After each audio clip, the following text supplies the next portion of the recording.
Aujourd'hui, malheureusement, sur les réseaux sociaux, vous avez un débat qui oppose d'un côté les gens de la diaspora africaine et de l'autre côté les personnes qui sont restées au pays. Pour moi, c'est un faux débat. Ceux qui sont au pays se plaignent du fait que les gens qui sont sortis, mis à part la vie de paraître qu'ils montrent sur les réseaux sociaux, ils n'ont absolument rien. Parfois, tu leur demandes de te dépanner avec un 50 € ou 100 €.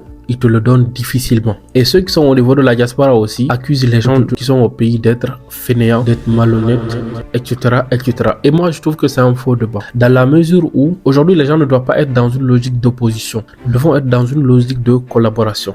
Étant moi-même quelqu'un de la diaspora, aujourd'hui, mon plus grand rêve, c'est d'avoir des entreprises dans mon pays, de rentrer là-bas, d'impacter positivement et de participer au développement socio-économique de mon pays. Ça, c'est mon rêve. Et ma plus grande peur, c'est de vieillir dans un pays comme la France et d'attendre la retraite ici sans rien construire.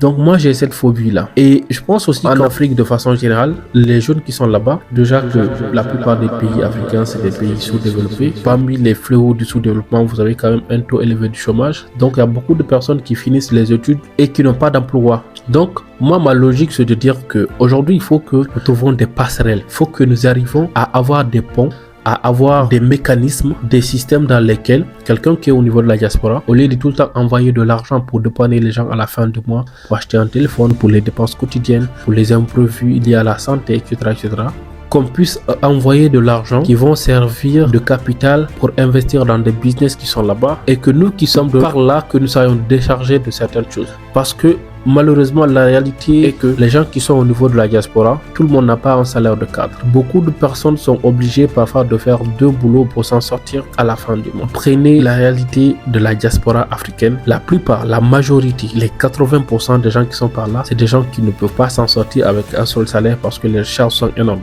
Vous les connaissez, on n'a pas tous les mêmes charges, mais chacun de nous vit sa réalité. Donc aujourd'hui il faut trouver des mécanismes par lesquels on peut collaborer avec les gens qui sont au pays. Parce qu'aujourd'hui, la plupart des pays dans lesquels nous venons, c'est des pays sous-développés. Le marché est presque vierge. La plupart même des secteurs clés sont occupés malheureusement par des étrangers. Vous avez des Libanais qui investissent là-bas, des Turcs, des Chinois, des Russes, des Américains, des Français et des multinationales qui sont dans des secteurs clés.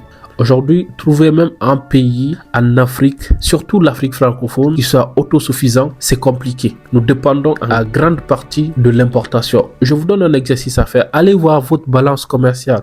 Peu importe votre pays, que ce soit la Guinée, la Côte d'Ivoire, le Sénégal, le Mali, le Burkina, le Bénin, le Togo, allez voir la balance commerciale. Voyez combien de fois nos pays dépendent de l'importation. Donc, si nous, les gens de la diaspora, plus les gens qui sont restés au pays, on se positionne rien qu'au niveau du secteur de l'agroalimentaire, il y a beaucoup de choses à faire. Il y a la production, il y a la transformation, il y a l'entreposage, il y a la conservation, le transport, la distribution. Donc, dans chaque segment de ce secteur de l'agrobusiness, il y a des milliers d'emplois que nous pouvons créer. Au-delà même de tout ça, il y a aussi le négoce que nous pouvons faire. Vu qu'on fait de l'import, on peut aussi faire de l'export, c'est-à-dire faire le négoce des matières premières. Les gens qui partent, par exemple, en Asie pour acheter des marchandises, les mêmes personnes, en partant aussi, peuvent ramener des matières premières agricoles. On peut ramener des épices, on peut ramener du piment, on peut ramener beaucoup de choses. Là-bas, vu qu'eux, ils ont déjà des usines, on les revend, on récupère la devise, on achète la marchandise et on fait développer notre économie. Et petit à petit, on essaie de faire ce qu'on appelle le transfert de technologie. Aller faire comme ce que les Asiatiques ont fait avec les Occidentaux,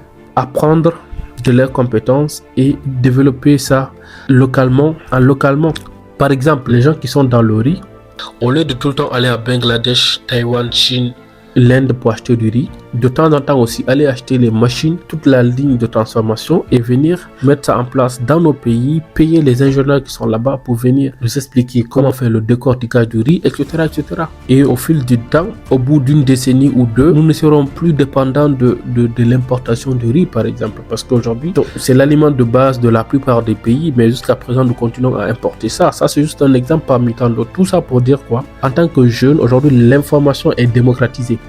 Ne soyons pas dans une logique d'opposition, c'est toi qui as raison, l'autre a tort, etc., etc. Ayons des débats constructifs sur les réseaux sociaux. Ne soyons pas là en tant que jeunes simplement à surfer sur le buzz tous les jours, à chercher ce que les gens appellent le dossier de tel est sorti, etc., etc. et qu'on continue tout le temps à parler de ça. Nos devanciers ont fait leur part. Aujourd'hui, c'est nous qui sommes dans la vingtaine, la trentaine, la quarantaine. C'est notre époque qui est là, c'est notre période qui est là. Il faut que nous aussi nous puissions apporter notre pierre de touche au développement socio-économique de notre pays. S'il vous plaît, pensez-y. Pensez aussi à vous abonner à la chaîne pour qu'on puisse grandir ensemble et qu'on puisse impacter positivement le monde ensemble. Merci et à la prochaine.